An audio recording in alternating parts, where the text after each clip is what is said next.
Assalamualaikum warahmatullahi wabarakatuh. Selamat siang, salam sejahtera bagi kita semua. Om Swastiastu, Namo Buddhaya, salam kebajikan. Kami dari kelompok 5 akan mempresentasikan mengenai bab yang berjudul Peran Akuntan dan Informasi Akuntansi.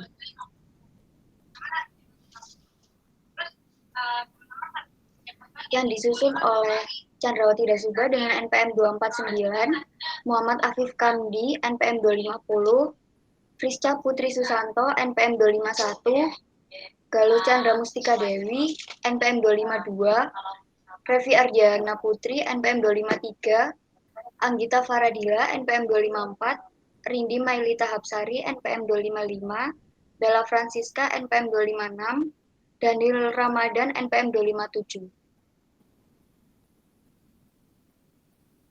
Apakah akuntansi itu?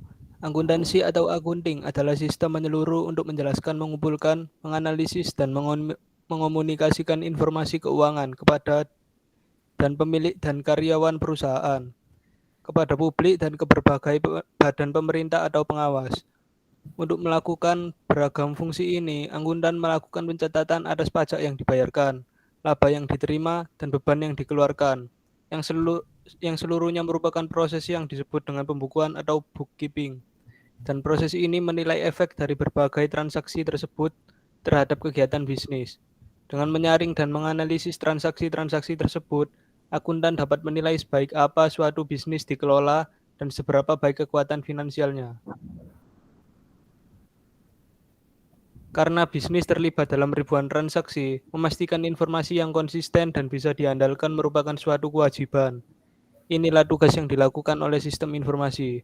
Akuntansi yaitu susunan prosedur untuk mengidentifikasikan, mengukur, mencatat, dan menyimpan informasi keuangan, sehingga dapat digunakan dalam laporan akuntansi dan manajemen. Sistem ini mencangkup orang-orang, laporan, komputer, prosedur, dan sumber daya yang dibutuhkan untuk mengumpulkan transaksi keuangan. Siapakah yang menggunakan informasi akuntansi? 1. Manajer bisnis. 2. Investor dan kreditor. 3. Karyawan dan serikat pekerja. 4. Otoritas pajak. 5. Badan regulator pemerintah. Manajer bisnis. Manajer bisnis menggunakannya untuk mengembangkan sasaran dan rencana, menetapkan anggaran, dan mengevaluasi prospek masa mendatang. Karyawan dan serikat pekerja menggunakannya untuk merencanakan dan menerima kompensasi serta berbagai tunjangan seperti kesehatan, liburan, dan pensiun. Investor dan kreditor menggunakannya untuk memperkirakan pengembalian kepada pemegang saham, menentukan prospek pertumbuhan, dan memutuskan apakah perusahaan berada dalam risiko kredit yang baik. Otoritas pajak menggunakannya untuk merencanakan pajak masuk, menentukan besaran pajak individu dan usaha, dan memastikan jumlah yang tepat dibayarkan tepat waktu. Badan regulator pemerintah mengandalkannya untuk memenuhi tugas-tugas mereka kepada masyarakat. Securities and Exchange Commission, misalnya, mengharuskan perusahaan untuk menunjukkan laporan keuangannya sehingga calon investor dapat memiliki informasi valid mengenai status keuangan perusahaan tersebut.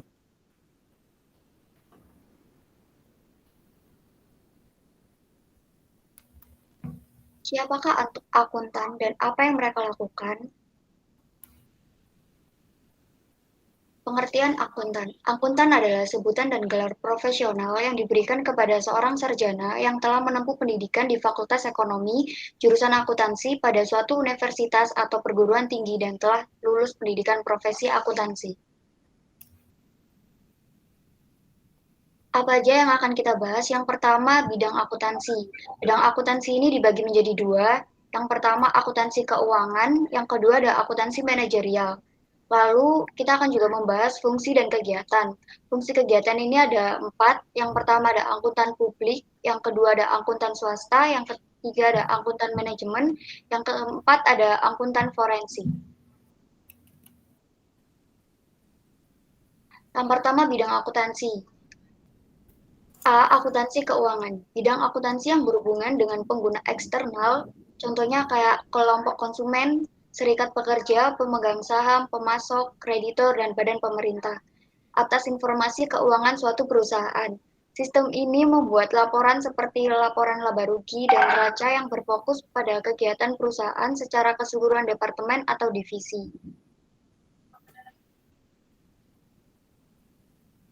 Yang B, akuntansi manajerial. Bidang akuntansi ini yaitu bidang akuntansi yang melayani pengguna internal atas informasi keuangan suatu perusahaan. Manajer di segala tingkatan memerlukan informasi untuk membuat keputusan departemen, memantau proyek, dan merencanakan kegiatan di masa mendatang.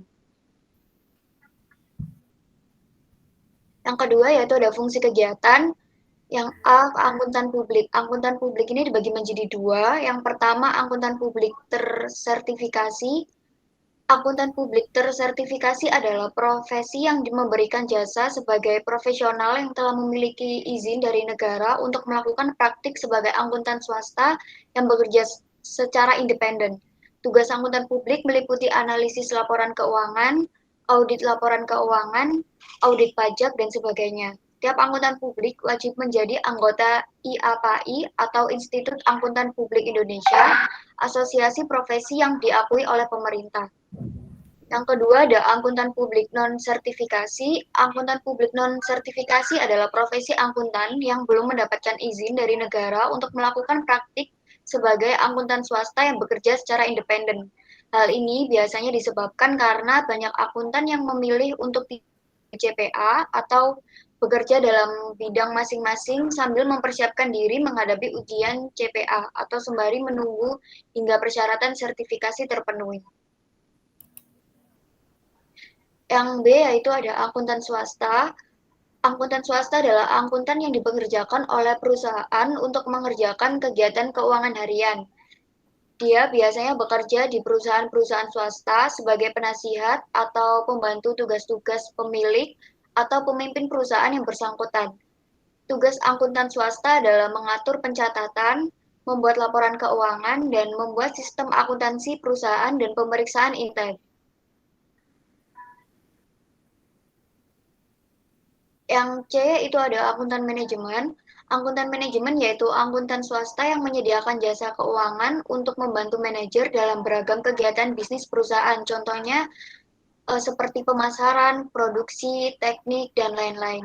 Banyak dari mereka yang memiliki gelar akuntan manajemen tersertifikasi yang diberikan oleh Institute of Management Ujian dan Persyaratan IMA. Yang keempat ada akuntan forensik. Akuntan forensik merupakan praktik akuntansi yang untuk kepentingan penyelidikan umum.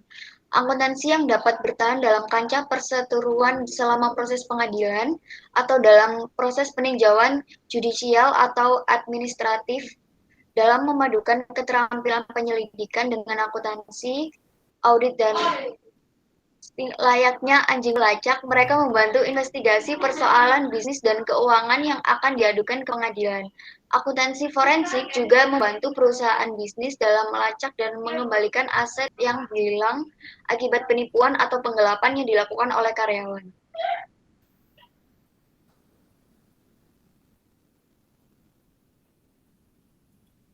Persamaan akuntansi. Semua akuntan mengandalkan pembukuan untuk mencatat dan melacak transaksi yang mendasari seluruh prosedur pembuka pembukuan adalah persamaan akuntansi yang menjadi alat utama dalam akuntansi, yaitu aset sama dengan kewajiban ditambah dengan ekuitas pemilik. Setelah setiap transaksi seperti pembayaran ke pemasok, penjual kepada pelanggan, gaji karyawan, persamaan akuntansi harus seimbang. Jika tidak, maka kesalahan akuntansi akan terjadi. Untuk memahami pentingnya persamaan ini, kita bisa memahami istilah-istilah seperti aset atau aktiva, kewajiban, dan ekuitas pemilik.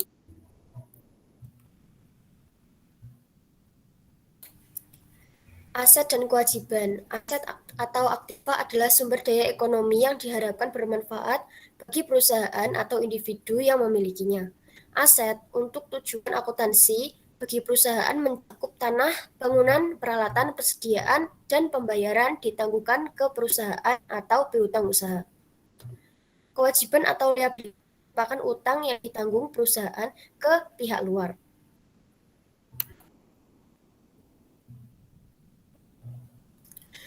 Ekuitas pemilik.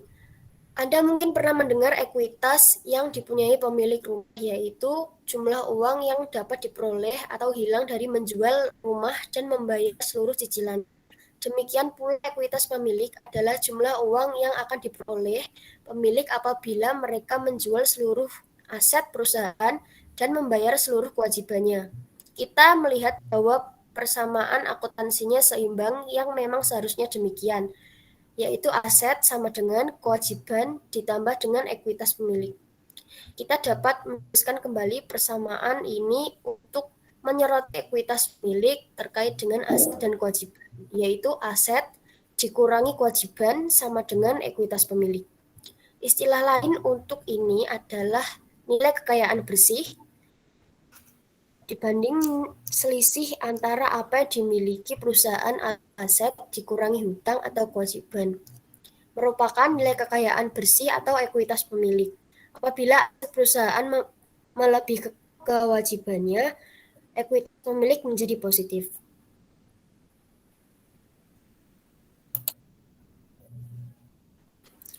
Jika perusahaan bangkrut, pemilik akan memperoleh dana setelah menjual aset dan membayar seluruh kewajibannya. Jika kewajiban melebihi aset, ekuitas pemilik menjadi negatif. Aset tidak mencukupi untuk menutup seluruh hutang dan perusahaan dinyatakan pailit. Apabila perusahaan bangkrut, pemilik akan memperoleh dana dan sebagian utang kreditor tidak dilunasi. Ekuitas pemilik penting bagi investor dan pemberi pinjaman. Sebelum memberikan pinjaman kepada pemilik, misalnya pemberi pinjaman ingin mengetahui ekuitas pemilik suatu bisnis. Ekuitas pemilik yang lebih besar mengindikasikan jaminan yang lebih besar bagi pemberi pinjaman.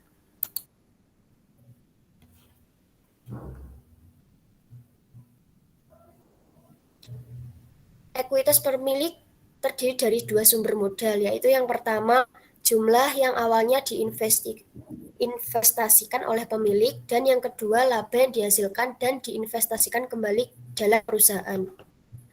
Ketika suatu perusahaan meningkatkan bisnisnya secara menguntungkan, asetnya bertambah dengan cepat ketimbang kewajibannya.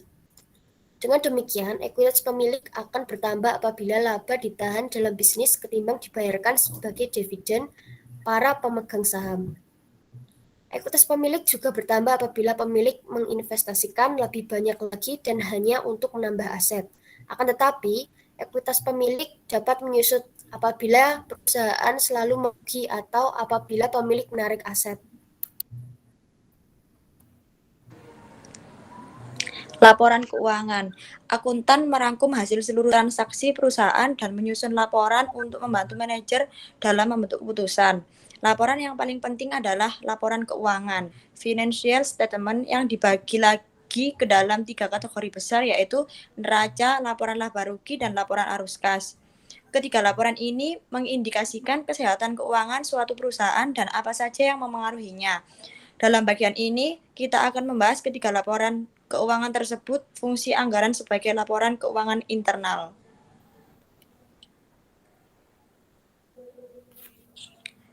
Ketiga laporan keuangan, neraca.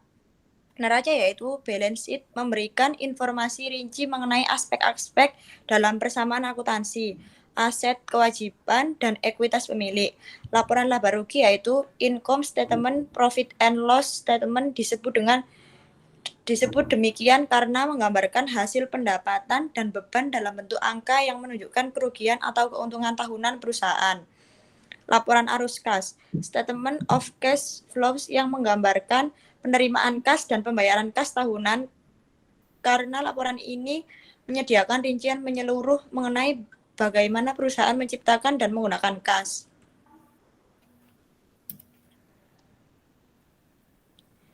Neraca, sebagian besar perusahaan memiliki 3 jenis aset, yaitu aktiva, lancar, tetap, dan tak berwujud.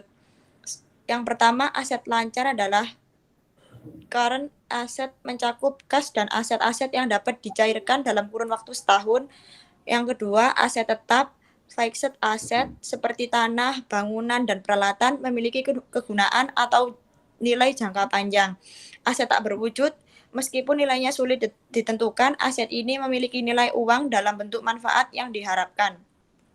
yang mungkin mencakup biaya memperoleh hak atau hak-hak istimewa antara lain paten, merek dagang, hak cipta, dan waralaba bagi produk Anda.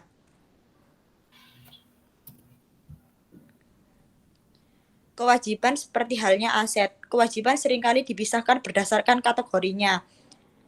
Kewajiban lancar, current liability adalah hutang yang harus dilunasi dalam kurun waktu setahun. Dan yang kedua adalah kewajiban jangka panjang.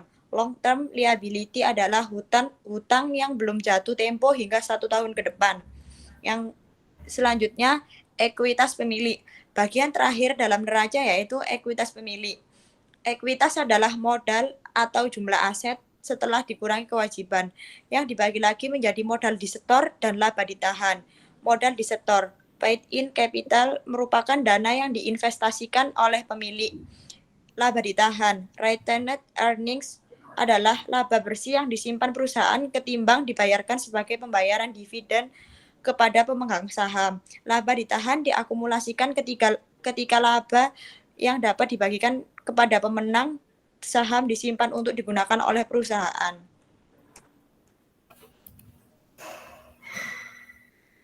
Laporan laba rugi, income statement and loss statement disebut demikian karena menggambarkan hasil pendapatan dan beban dalam bentuk angka yang menunjukkan kerugian atau keuntungan tahunan perusahaan dengan rumus seperti berikut.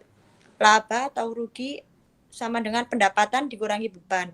Laporan laba rugi dibagi ke dalam 4 kategori. Yang pertama adalah pendapatan ketika suatu firma hukum memperoleh $250 atas pembuatan akta, atau ketika suatu pasar swalayan memperoleh pendapatan, revenue, dana yang mengalir ke bisnis atas penjualan barang atau jasa. Yang kedua, biaya pendapatan, harga pokok penjualan. Dalam laporan laba rugi Google, bagian biaya pendapatan, cost of revenue, menunjukkan biaya dalam memperoleh pendapatan tersebut dari perusahaan lain selama tahun yang bersangkutan. Yang ketiga, beban operasi, merupakan sumber daya yang harus keluar dari perusahaan apabila ingin memperoleh pendapatan. Yang keempat, laba bersih, merupakan kelebihan seluruh pendapatan atas seluruh biaya untuk suatu periode tertentu setelah dikurangi pajak penghasilan yang disajikan dalam bentuk laporan laba rugi. Yang terakhir, laporan arus kas yang menggambarkan penerimaan kas dan pembayaran kas tahunan. Laporan arus kas menunjukkan dampak kas dari 3 aspek bisnis, aktivitas operasional, aktivitas investasi, dan yang terakhir aktivitas pembiayaan. Yang pertama, arus kas dari operasi. Bagian pertama dari laporan ini berhubungan dengan kegiatan operasional utama, transaksi kas yang dilibatkan dalam pembelian dan penjualan barang dan jasa. Yang kedua, arus kas dari investasi. Bagian kedua dari laporan tersebut menunjukkan kas bersih yang digunakan dalam atau yang disediakan oleh investasi. Dan yang terakhir adalah arus kas dari pembiayaan. Bagian ketiga dari laporan tersebut menunjukkan kas bersih dari seluruh kegiatan pembelajaran.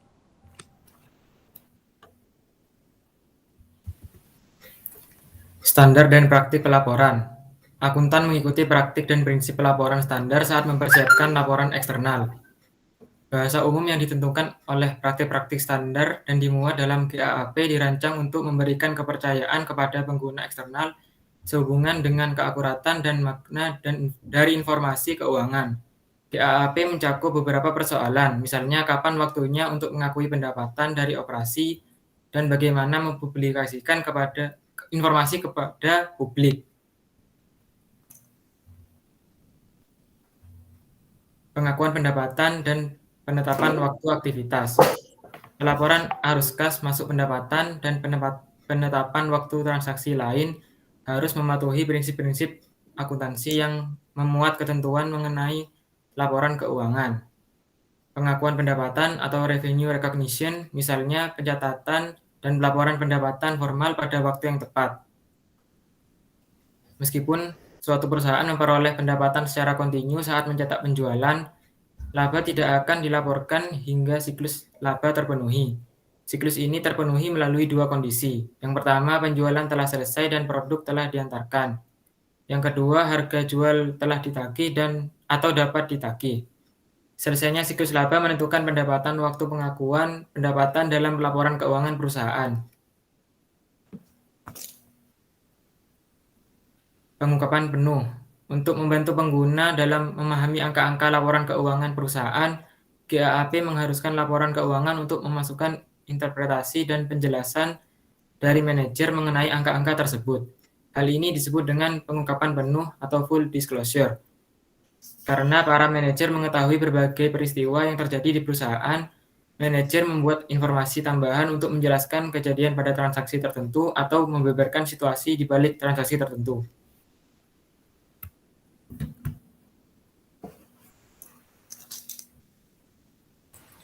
Menganalisis laporan keuangan. Laporan keuangan menyediakan data yang pada gilirannya dapat mengindikasikan tren dan dapat diterapkan untuk menciptakan beragam rasio atau perbedaan angka.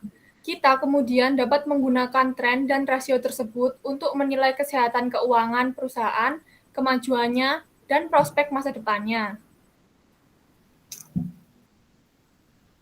Rasio biasanya dibagi menjadi 3 klasifikasi, yaitu yang pertama ada rasio solvabilitas untuk mengukur kemampuan perusahaan untuk membayar kewajiban utangnya. Ada 2, yaitu jangka pendek dengan cara membagi aset lancar dibagi dengan kewajiban lancar. Lalu yang kedua ada jangka panjang, cara menghitungnya dengan cara utang dibagi dengan ekuitas pemilik. Yang kedua ada rasio profitabilitas untuk mengukur kemampuan menghasilkan banyak laba dari kegiatan perusahaan atau sebagai indikator potensi kekayaan perusahaan. Cara menghitungnya yaitu laba bersih dibagi jumlah saham biasa yang beredar. Yang ketiga yaitu ada rasio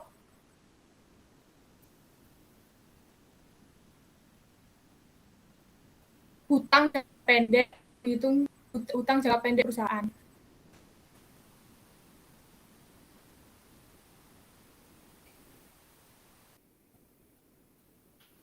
Menghadirkan etika ke dalam persamaan akuntansi. Tujuan etika dalam akuntansi adalah untuk mempertahankan kepercayaan publik dalam lembaga bisnis, pasar keuangan, dan produk serta jasa dari profesi terkait akuntansi.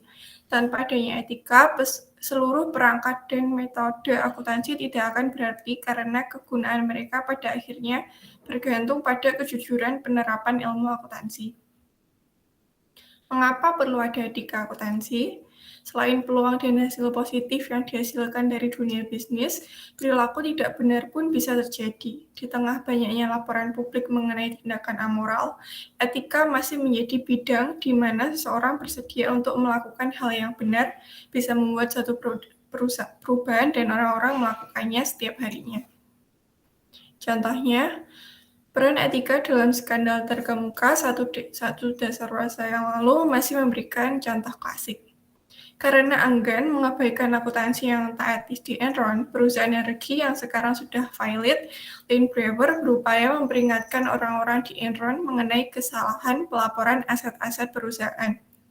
Ketika upayanya menuju jalan buntu, Lynn bersama koleganya Sharon Watkins dan Margaret Kekoni berdiskusi dengan US Committee on Energy and Commerce untuk menyarankan keprihatinan mereka mengenai situasi di Enron. Bagi Brewer, memelihara integritas pribadi dan profesi menjadi sikap yang tak bisa ditawar-tawar lagi, dan dia memang melakukannya. Poin-poin penting kode etik. Yang pertama adalah tanggung jawab sebagai seorang profesional. CPA harus melaksanakan tugas mereka dengan moralitas yang tinggi, dengan sikap yang meningkatkan kepercayaan terhadap profesi mereka. Yang kedua, melayani kepentingan umum. CPA harus menunjukkan komitmen terhadap profesinya dengan menghargai dan memelihara kepercayaan publik dan melayani mereka. Yang ketiga, mempertahankan integritas. CPA harus melaksanakan seluruh kegiatan profesional dengan menitik beratkan pada integritas yang mencakup ketulusan dan kejujuran, sehingga mendorong tumbuhnya kepercayaan publik dan profesi mereka. Yang keempat, objektif dan independen. CPA harus menghindari konflik kepentingan dan kemunculan konflik kepentingan dalam mengemban tanggung jawab profesional mereka. CPA juga seharusnya independen dan dari klien ketika memberitahukan kepada khalayak umum bahwa laporan klien benar-benar jujur dan tidak dipengaruhi siapapun. Yang kelima, memelihara standar etika dan teknis melalui prinsip kehati-hatian. CPA harus menerapkan prinsip kehati-hatian melalui peningkatan profesional, mematuhi standar etika, meningkatkan kompetensi pribadi dengan cara melanjutkan pendidikan akuntansi, dan meningkatkan kualitas jasa. Yang terakhir, perilaku profesional dalam menyediakan jasa. CPA dalam praktik secara umum harus mematuhi arti dan etikat yang tergantung dalam kode etik profesional. Ketika memutuskan jenis jasa dan ragam tindakan agar dilakukan secara kompeten dan cermat kepada klien. Kode etik profesional ACPA. Kode etik profesional, Code of Professional Conduct bagi akuntan publik di AS dimuat dan diberlakukan oleh AICPA. Lembaga ini menjelaskan 6 bidang etika yang harus dipatuhi akuntan agar dapat mempertahankan sertifikasi mereka. Rincian menyeluruh atas kepatuhan dalam bidang masing-masing dipaparkan dalam AICPA. Code of Professional Conduct IMA juga membuat aturan serupa untuk memberikan panduan etika bagi profesi akuntansi manajemen. Dalam membaca aturan AICPA, Anda dapat melihat bahwa aturan ini melarang penipuan dan penyalahgunaan laporan keuangan. Tindakan tak etis seperti ini melanggar tuntutan untuk mengamalkan pertimbangan moral dalam tanggung jawab, bertentangan dengan kepentingan umum karena menipu investor dan tidak menghargai kepercayaan publik dalam kepentingan umum. Laporan yang disalahgunakan menghancurkan kepercayaan publik pada profesi akuntansi dan dunia bisnis secara umum. Meskipun aturan ini melarang penyalahgunaan tentang keberhasilan pemberlakuan aturan ini pada akhirnya bergantung pada penerimaan dan penggunaan oleh kalangan profesi yang diaturnya.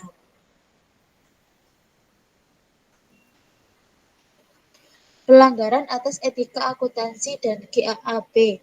Pelanggaran tindakan akuntansi yang tak etis dan ilegal telah memenuhi halaman surat kabar selama beberapa tahun belakangan ini. Beberapa kasus yang terkenal menurunkan kepercayaan publik, mengancam kelangsungan dana pensiun ribuan karyawan, dan menyebabkan penutupan dan hilangnya lapangan kerja. Dalam kasus masing-masing, kesulitan seharusnya bisa dihindari apabila karyawan mengikuti kode etik profesional. Contoh tindakan akuntansi yang tak etis dan ilegal. 1. Perusahaan AOL Time Warner. American Online AOL menaikkan pendapatan iklan agar harga saham tidak jatuh sebelum dan setelah merger dengan Time Warner. Yang kedua, Freddie Mac. Korporasi pemerintahan AS ini melakukan salah saji laba sebesar $5 miliar. Bos manajemen melebih sajikan laba dalam laporan keuangan. Laporannya salah dan menipu dengan menghitung penyusutan dan nilai sisa peralatan secara tidak benar.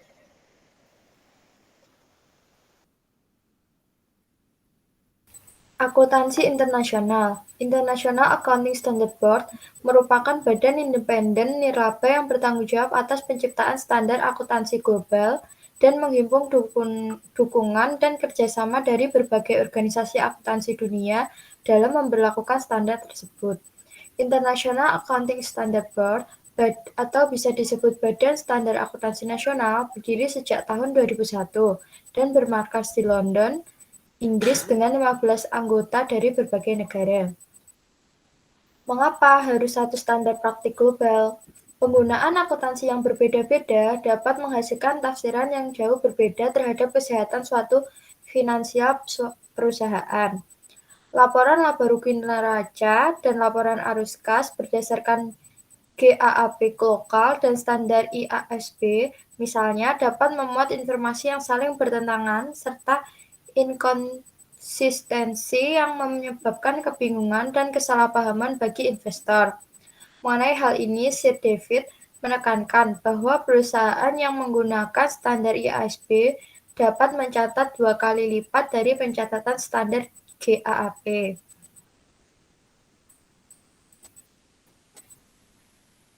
Contoh bidang-bidang yang menjadi sasaran penyelarasan GAAP-AS dan IASB.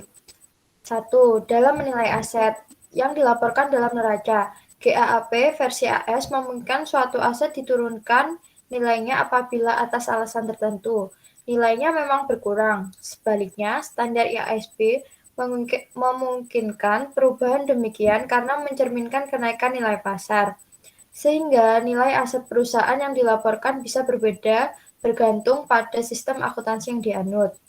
2. Dalam pengakuan pendapatan. Ketika pendapatan dari pelanggan seharusnya diakui atau dilaporkan, dan pada nilai berapa seperti yang tercantum dalam laporan keuangan, prosedur GAAP-AS dan IASB berbeda satu sama lain. 3. Dalam menurunkan nilai aset keuangan. Misalnya, melaporkan kredit macet saat krisis keuangan terjadi. Baik GAAP-AS dan IASB saat ini menggunakan prosedur yang sama. Keempat, dalam pengungkapan nilai wajar. Proposal gabungan FASB dan IASB mensyaratkan standar baru dalam memperbaiki sistem perbandingan pengungkapan nilai wajar dalam laporan keuangan.